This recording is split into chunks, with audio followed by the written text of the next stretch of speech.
अच्छा अगर भले ना होई तो का करे तो सब नहीं, मौसम में बदलाव होता हम लागत तुम ना बदलाव हो जाए। मौसम में बदलाव होए लेकिन हम में ना होए हो। हाँ ये तो अच्छी बात बना भाई तो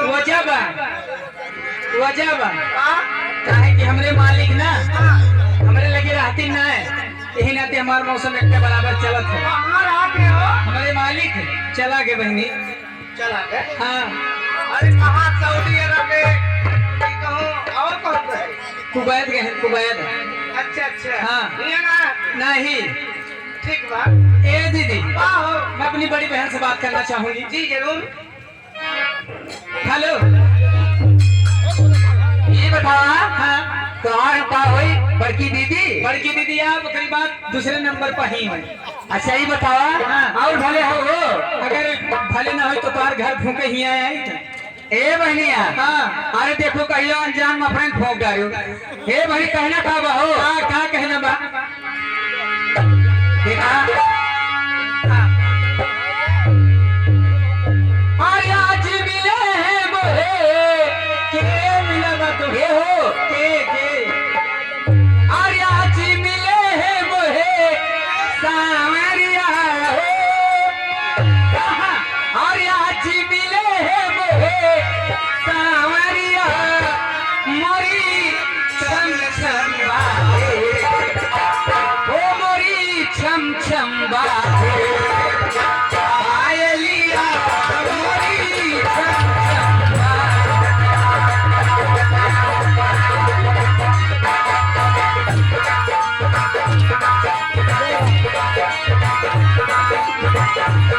आज मिले हैं मोहे सांवरिया आज मिले हैं मोहे सांवरिया हो सांवरिया मोहे छम छम बाजे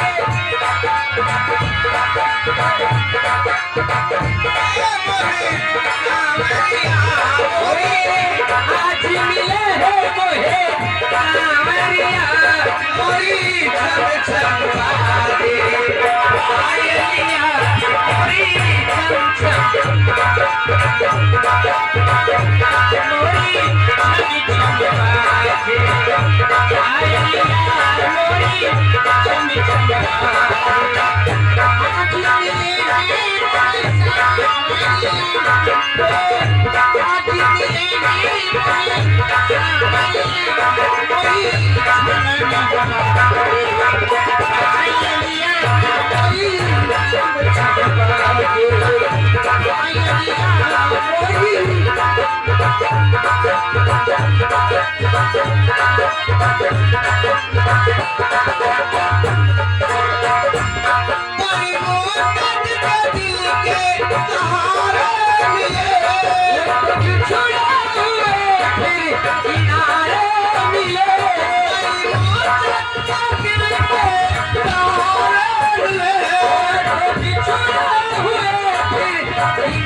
छम छम बाजे आयलिया मोरी छम छम बाजे